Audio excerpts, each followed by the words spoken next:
Well, Dr. Teryn Clarke, welcome back to the Emotional Balance Sheet podcast. Thank you so much for having me. It's always a pleasure to talk with you and your listeners.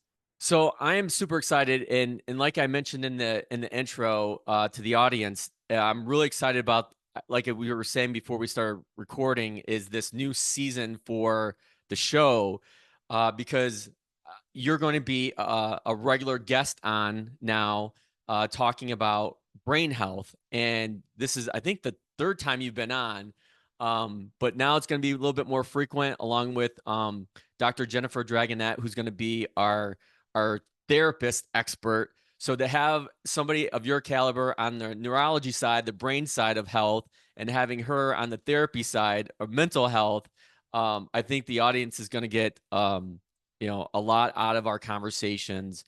And part of what we're going to start talking about are these, I think, interesting topics that either myself or the audience probably has never heard of, that you talk about in your new book, which is called Brain Health Action Plan. And as we move along in our conversations, we're going to kind of pick apart different areas of the book. But today you brought up this interesting topic that I never heard of, and it's called time restricted eating. And so I'll turn it over to you now to kind of set this up, what it means, what it is, and how it affects our brain health. Because I think I'm halfway through reading your book right now, which just came out. So I'll put a link to the audience. I'll put a link to Dr. Clarke's book in the show notes. But I love this tagline. I'm going to read it. It's simple, science-based lifestyle changes that optimize cognitive fitness and reduce Alzheimer's risk. And I know that you have a really personal story behind Alzheimer's, so I can't wait for you to share that with the audience as well. But yeah, so talk to us about what is time restricted eating and how does it impact our brain? Yeah, thank you so much for having me. As you know, I'm hyper focused, in fact, on preventative brain health. And I think it's overall a really important topic for all of us who are in midlife, and especially for your listeners who are planning for the retirement. And when we think about, planning for the future, it's really all for naught if we don't have our brain health. So as they're thinking about, saving for retirement, planning, setting their financial goals, I think it's really important to also set health goals. And of course, I think brain health is the highest of all of those. And the good news about focusing on brain health, it's wealth that pays dividends in all your body systems. So one of the interventions that I think is so powerful, or one of the lifestyle choices that we can make, is time restricted eating. And so your listeners may or may not have heard of it. It's a version of fasting, which, don't plug your ears now, because I feel like that really turns people off, because they hear fasting and they think of feeling deprived and feeling hangry. And it's a lifestyle change that we can incorporate with actually very little feelings of deprivation and hunger. And it's one of the most powerful lifestyle changes in terms of brain health and in terms of general health. So just to kind of explain, to be on the same page about what the background is of what happens when you stop eating at the end of the day, rather. So if we go back to ancient humans in early mankind, we used to be hunters and gatherers, and we generally ate for maybe 4 to 6 hours a day. And the rest of that 24-hour period, we were not eating. And our genes are really geared towards that lifestyle, where we're eating for a minority of the day and effectively fasting for the majority of the day. And where we are now is that most of us are only fasting or not eating when we're sleeping.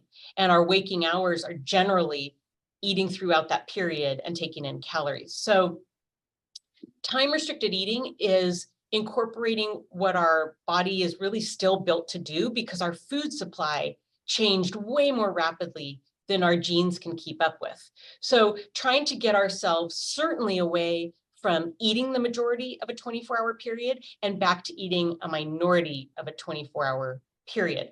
So when we talk about what happens after we finish eating for the day, so let's say we stop eating we finish dinner at 7 o'clock, and let's just say we don't take any other calories in. We don't have a glass of wine after dinner. We don't have dessert. Let's just say we're finishing dinner at 7. So the first couple hours, your body will run on the calories you consumed in that last meal, and then those will run out. And then you switch over to running on sugar calories that were stored in your liver throughout the day. And that's called glycogen, but it's effectively a liver stored sugar. So your body will switch over to living on liver sugar for 10 to 14 hours after you stop eating. So because when you're sleeping, you still have metabolic processes going in your body. You still need calories. You still need fuel. So you run on that for a certain amount of hours. And then after you burn through all that liver sugar, then you get to what is called ketosis. That's the process of burning fats that are stored in your body. And I was that's just going to also ask, like, related when does to, that happen? I forgot the like key word of that, but I was curious, like, when does that happen? yeah, that doesn't happen till probably 10 to 14 hours after you stop taking in any kind of carbohydrate That seems like a calories. really long time. It is a really long time. So you can imagine that if you have a dessert at 9 o'clock at night, and then you wake up and you're eating at 7, I mean, the odds of you ever getting to burning fat are pretty low. And that's the concept behind the ketogenic diet. People are trying to just stay in fat burning all the time by not taking in carbohydrate calories, which is kind of a tangent. And we could always talk about that another time. But the beauty of what happens in terms of your body and your brain health when you get to fat burning and when you get a break from sugar calories is that you get to reset your sensitivity to insulin.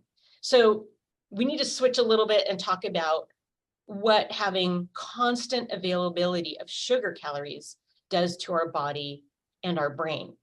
So if we're leading a typical American lifestyle, which has probably too much processed foods in it, and those are loaded with sugars. Even things like wheat bread, that can have 5 grams of sugar in a slice, which is more than an Oreo cookie, by the way.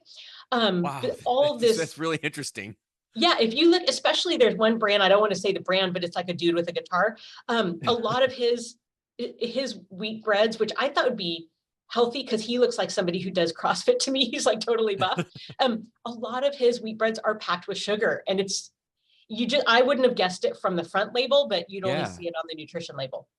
But so what's really happening with us having so much sugar throughout the day is that our body is seeing these spikes of sugar, and those are followed by a spike of insulin flooding our system to push the sugar into the cells so it can be used for energy and to get it out of the bloodstream because it can't stay in the bloodstream. That's really unhealthy. So we're getting spikes of insulin throughout our day, just constantly. And after insulin does its job and pushes sugar into the cells, then the insulin is floating around in our system, and it has to be broken down before our body can dispose of it. So it's broken down by an enzyme called insulin degrading enzyme. And that seems really well named, right? I mean, that's exactly what it does. The problem is when scientists discovered that enzyme and named it, they didn't realize that it breaks down several different proteins. One of the important proteins it breaks down is something called amyloid. And if your listeners are interested in Alzheimer's disease or following it, they That's a may big know one. that, yeah, amyloid is one of the 2 main proteins that we find deposited in the brain on autopsy of people who died with Alzheimer's disease. So if we're flooding our system with sugar, then our body is flooding our bloodstream with insulin that has to get broken down. That insulin and amyloid are competing to get broken down by the same enzyme. And that enzyme has more of an affinity for insulin because of its size. So then our system's directing all of that enzyme to breaking down insulin, and amyloid can't get broken down to get excreted. And so it ends up getting deposited in our brain. So that's the direct connection between sugar and Alzheimer's disease. And so if we can, a big part of the book is cutting down sugar, which is important. But another part is giving ourselves a break during the 24-hour period from insulin so that our cells can reset and become sensitive again to insulin signaling. And that same thing happens in the brain. If our brain cells are overloaded by seeing insulin all the time, they become insensitive to it. And that's why sometimes people call Alzheimer's disease diabetes type 3, because it's very important to give our brains a break from sugar and insulin. Um, so that's really where we want to get. We want to get past all of the sugar from our last meal, through all of the sugar that our liver stored for us in a day. And we want to get to that point of living on the burned fats from our system. I mean, not only because it's great to burn fat, right? Right. That's usually what we want for body composition, but it's really important for our brain and our body in general to just get a break from seeing insulin so that the next time we see it, we'll be sensitive to it, and it decreases our risk of developing type 2 diabetes. So is that one reason why like it's hard to, I don't know the word to lose weight, but to burn the fat is because it's such a long cycle, that 10 to 12 hours potentially that you mentioned of of the body working until it gets to the point where it actually starts burning that then? Exactly. I mean, we can feel like we haven't eaten in a while, but when you understand the underlying physiology and what's going on with our metabolism, it's quite a long time to get to ketosis. And so that's why some people manage it by, just starving their body of carbohydrates to try to burn fat. But for me and most of my patients who I've worked with them on these lifestyle tweaks, um, it's easier to actually split apart your eating than to try to cut out whole groups of foods. Um, a lot of us have found that, at least. Some people do ketosis and they do it well, but it's one of those diets where if you do any cheating, you're totally derailed, and then you have this kind of like spring back to actually gaining more weight. So it's a really restrictive diet that, like, there's no room for error on it. And so finding that with most of my patients, they find that paying more attention to when they eat makes a big improvement. And one of the things, I feel like one of the things that's maybe germane to our talk, because I think about it with brain health, is how do you know it's working? We're asking people to make changes for the future. And to me, it feels a lot like an IRA. I don't have, a I was just saving. gonna I have to say, do like my own when you IRA said thing. that, I I'm like, forget. it's not that much different than like asking people to save in a retirement account or a 529 for college or any type of savings plan. Exactly. I mean, it's work and it's a little bit of sacrifice, right? Right. I'd rather Yeah. be spending that money on travel right now. But the difference, and the question is like, oh, well, what if I don't live to use all that money? Okay, but I'd rather have that opportunity than run out and Right. be destitute. So the difference is, though, I can log in and look at my retirement account anytime and see that it's growing and see how much is there. It's a little bit different than trying to bank future health in midlife. Because how do you measure that? Okay, I'm time restricted eating. I'm, eating less sugar. One of the other interventions is eating less seed oils like canola and vegetable oil. And I think we're going to talk about that another date. Um, Yes. but it's hard because you don't have the positive reinforcement of being able to look at it. And so the way you can measure if it's working right now, there's a couple surrogates that we can look at. One of them is that most people, when they really adopt these brain healthy habits, will see an improvement in body composition. So an increase in muscle, a loss in fat, so more definition. Another surrogate marker that people will see and be able to feel to measure that this is working is most people have improved focus. That's especially true of time restricted eating. When people are getting to ketosis, getting a break from the constant sugar to their brain, it does improve focus. So there are a Teryn, couple ways we can how does measure. that measure? Like, how does one measure like the like amount of focus like that? It's hard to measure. Sometimes I can, if we do cognitive testing, I can measure an improvement Okay. in attention, but I wouldn't expect that most people are going to have a neuropsychiatric battery just or a Right. neuropsychological battery for that. Just basically day to day feeling better, less fatigue, less brain fog, more focus, ability to get tasks done. I've had people describe it to me that they notice they have less piles around, meaning they sit down to do a task and they get through it to completion rather than having a lot of things halfway done. So that's one of the benefits. And we can talk about kind of the nuts and bolts of how to approach time restricted eating. I mean, I wish it didn't have restricted in the title because it really sounds kind of barbaric, but it isn't that bad with just a little mindfulness and awareness of how we're eating. So that's something we can talk about too, if listeners want to start incorporating and trying to move towards an effective time restricted eating strategy. So I'm curious when it comes, that's a good lead in my question, because when it comes to like developing a strategy of like when to eat and when not to eat, obviously like I've read where like, you don't want to eat past a certain time at night. It kind of probably goes back to what you've explained so far with, storing of the sugars. But is there, because like one thing that I've personally changed starting about almost a year ago, I changed my workout routine where rather than doing an elliptical workout, 4 or 5 days a week, I started rucking. And some of the listeners will know this because, especially ones that live in my subdivision here in the state of Michigan, they see me. But it's really based off of this book by Michael Easter called The Comfort Crisis. I'm not sure if you read it or I not, read that but too. I loved it. Yes. yeah, And I it, also ruck. And so it was a good reinforcement. I loved his book. yeah. And so part of what I took away, so that was like one of the main things I took away from Michael's book.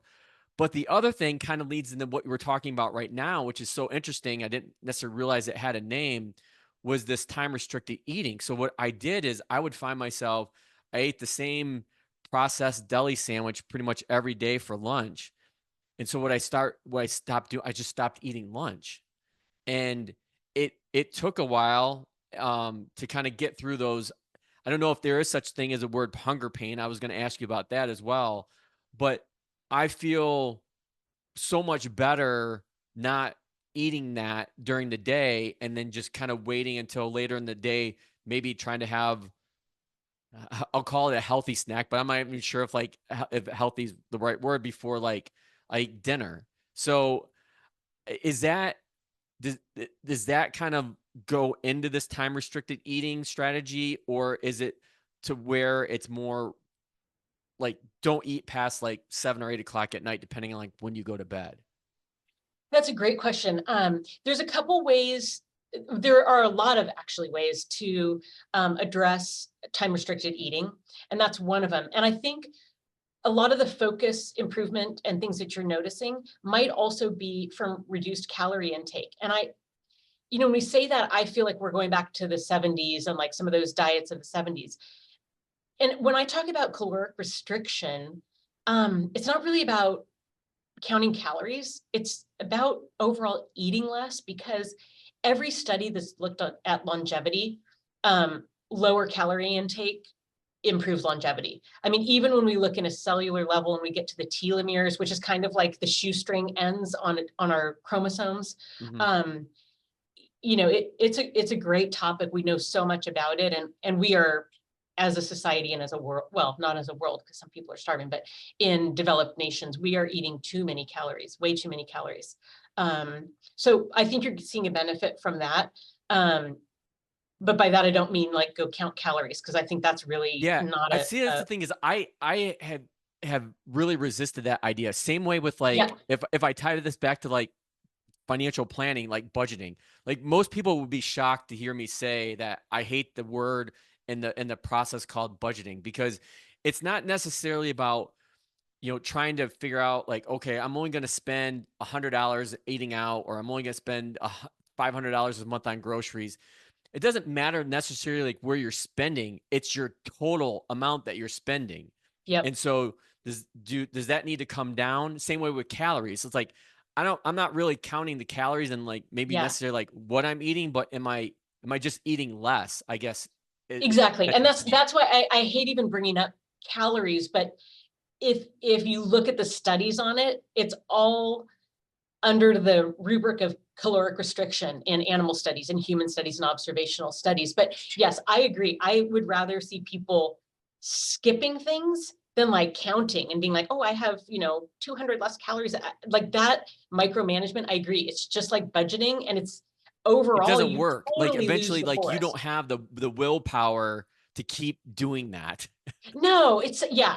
So many times I've downloaded one of those apps on my phone where I'm like going to put everything on my budget in, and it lasts like 2 days. It's Yeah. so tedious. So that's where I like the bigger picture, because it's easier to look at your day. You've dropped lunch, and that's fantastic. I mean, eating 2 meals a day, even when we look in dogs who eat kibble all at once, 1 meal a day versus two, have a longevity benefit. So time restricted eating, caloric restriction, it all is tied together in terms of longevity, brain health, general health. So what I think, I mean, the hunger pains is one thing, and people may have them when they start. Kind of tying into your exercise in the morning, it's challenging because a lot of us, myself included, I find that exercise for me first thing in the morning is the best. But Yes, I agree. I don't do like a CrossFit type thing. My husband does CrossFit. He can fast. He can do CrossFit in his fasting window most days, but some days he just can't. And so he'll break with like a high protein, high fat, no carb kind of a breakfast. So he's not really breaking the fast as much because he's still not introducing carbohydrate calories. So he can still stay in the burning fat, but he really needs something in his stomach because he just can't make it. When For you can me, I I can, interrupt for a second? When you say carbohydrate calorie, is what do you mean by that? Is that like the first thing I think of is like, is that like a sugar? Is that or yeah, it's sugar or anything that turns immediately into sugar, like okay. Which is a bread, carbohydrate cereal. does that. Like if you eat a piece of bread, that your body's gonna break that down into a sugar, right? Yeah, your body is set, your metabolism is preferential to sugar calories or carbohydrate calories. So you will run in ketosis until your body sees sugar, and then it will immediately switch to sugar. So the minute you have carbohydrate calories, the fast is over. And so there's a couple different ways. So when I have people approach time restricted eating, my first approach is just get back to balance. Just decide that there's going to be a 12-hour window where you're eating and a 12-hour window when you're not eating. You really shouldn't have hunger pains during that time. I'm not sure you'll get to ketosis during that time, but it's just an absolute minimum, because you don't want to still have liver sugar left over when you're already eating more sugar and starting your day. Like you're just never getting a break from sugar, and we've got to get at least towards that. So that's something everybody can do. 12-12 doesn't require medical supervision.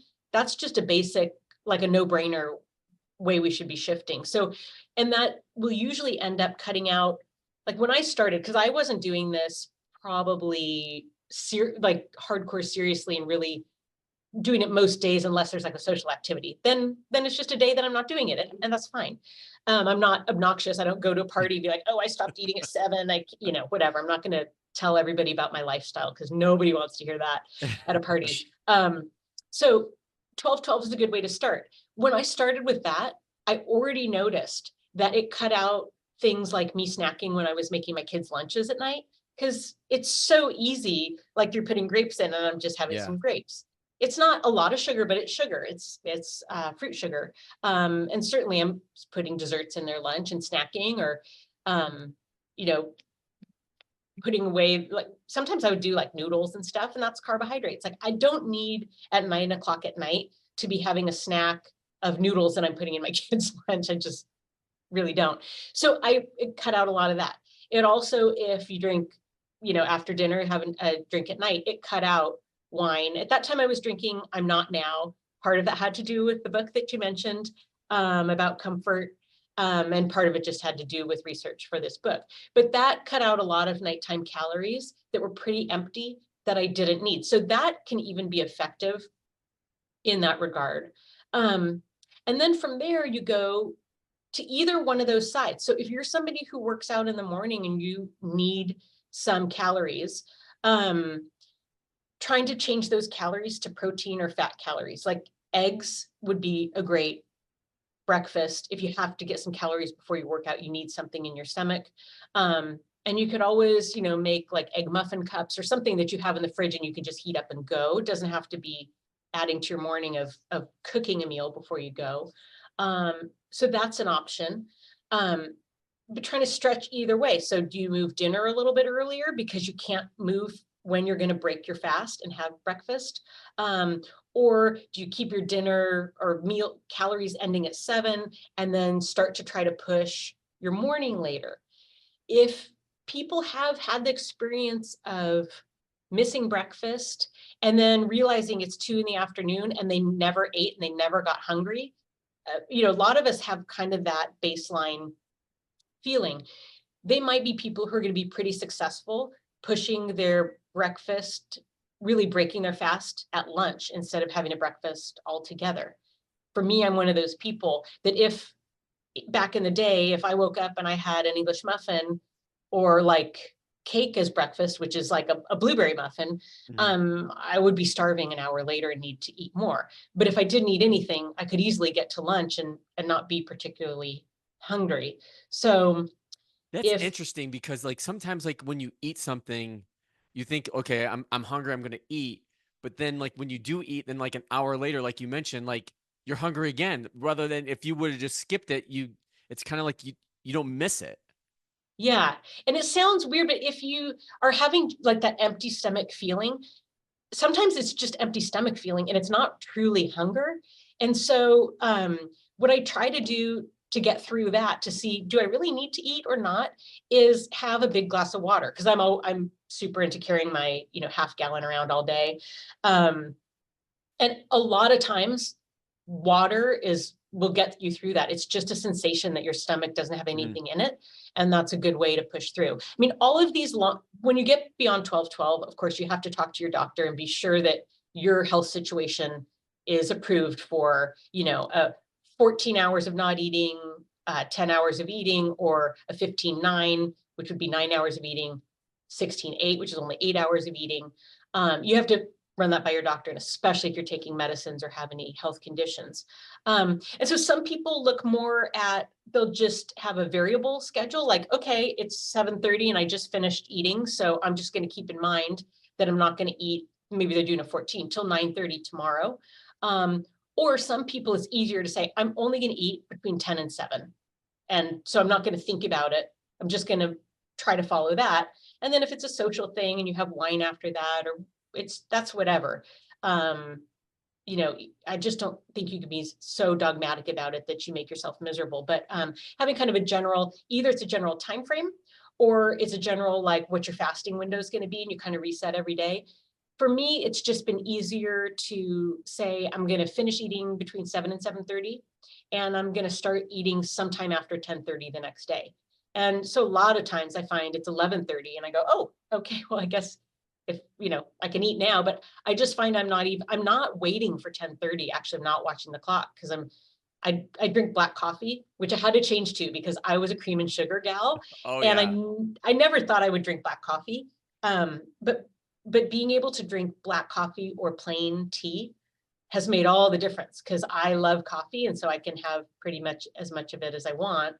And that's made a difference. A couple tricks to get rid of that is to get rid of the sugar. I started with cinnamon. That really helped me cut down the sugar gradually and then get rid of it. Now I don't have cinnamon in there. I probably could. It has great health benefits, but I actually have a little bit of Himalayan salt in my coffee. That might sound weird, but it like takes away a little bit of edge of bitterness. Okay. And Himalayan salt is really good for us. Celtic salt is another great healthy salt. Like, we actually probably need a little more salt in our lives. So that's made a big difference. But my body has really reset. And if I feel empty stomach feeling, I have water or tea or coffee. And I kind of appreciate, like, wow, I never felt hungry in the past. Like, all of my, I would eat food and then an hour later be hungry. Really, it was just craving. I was coming off the sugar of that meal and I just wanted more sugar.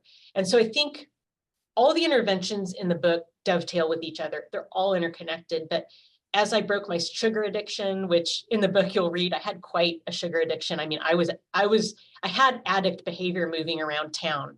The preview of that is it was related to Starbucks. But once I started to cut down the sugar addiction and break away from that, that was way more unpleasant than incorporating time restricted eating. So I think your listeners can do it. And I've just seen so much success in my patients, and they're so happy with their eating schedule. And there's so many ways to tailor it. I mean, I was just going to ask, like, it sounds like from what you've described so far, it's like you're going to have to give yourself some empathy to get started, because you're going to have to try different things and see what works and see what doesn't work. And it's kind of like a trial and error, like, until you really fine tune it to where, okay, yes, this works for me. Like in your example, like you got to the point where like 10:30, 11 o'clock or whatever it was, like you still weren't necessarily sometimes noticing that you hadn't eaten, that you weren't even hungry. But I'm sure it took time to do that. Just like you're breaking away from the sugar. I think it's, I think people want or expect those like instant results. It's kind of like their portfolio and the equity markets. Like the biggest power of being in the markets is time, and the power of compounding. I think this is probably similar. I think there's so much overlap, and that's why I'm so excited to have you on and have these conversations, because there's so much overlap between the financial planning of what I do and the brain and neurology part of what you do. There's more overlap there than we think. I totally agree. And I'd say, I think there's three things to keep in mind as your listeners are maybe incorporating some lifestyle changes. I mean, number one, like you said, it's grace. Like, give yourself grace. You paying attention to this and doing something about it is putting you head and shoulders ahead of most people who aren't even aware that they can do anything to change their brain health. And they're not really aware of what those interventions should be. So one of them is grace. Always forgive yourself. And I agree, if we go out too hard and fast, it's a recipe for disaster, like yo-yo dieting. It's Yeah. not a diet, it's how we're gonna live. It's how we're gonna eat.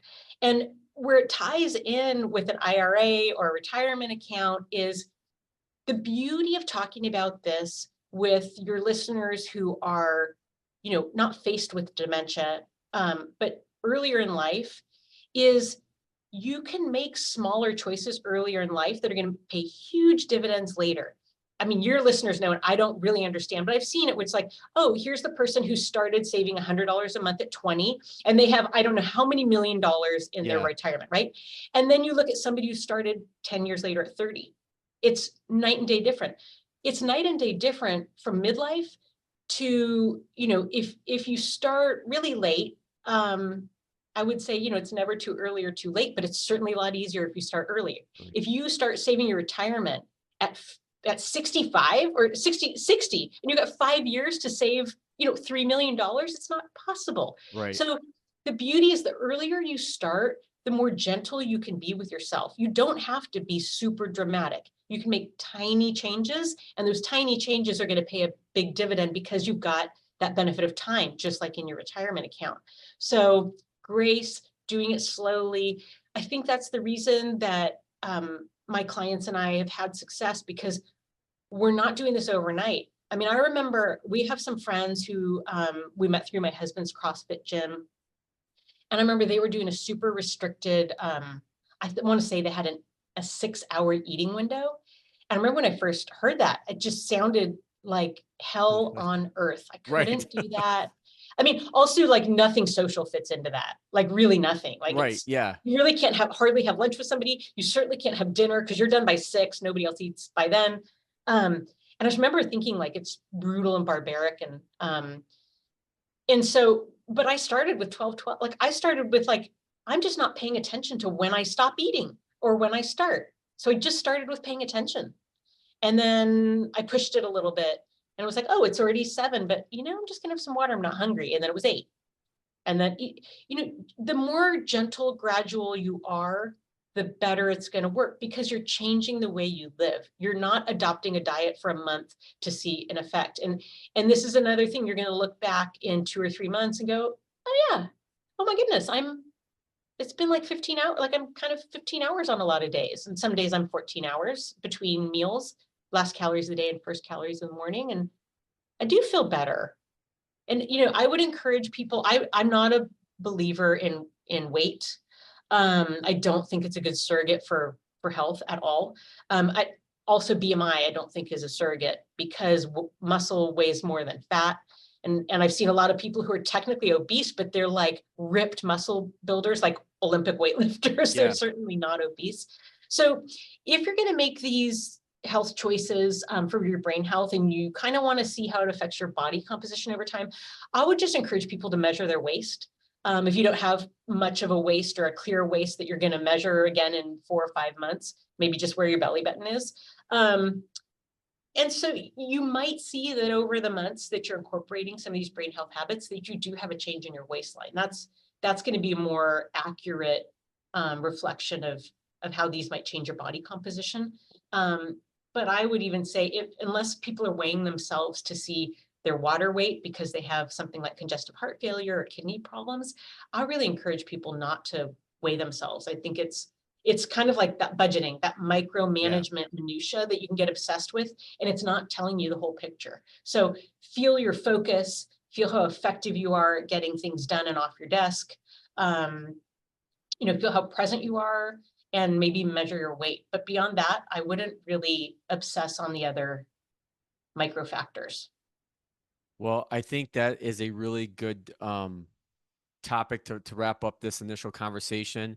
And I will want to remind the listeners that if you have questions that you want Dr. Clarke to answer, feel free to email those. We look at every email that comes through, and as we try this new season of working with not only Dr. Clarke, but you'll soon be introduced to Dr. Dragonette as well. We'd love to have your feedback. Again, the book is called Brain Health Action Plan, and we'll put a link to that in the show notes.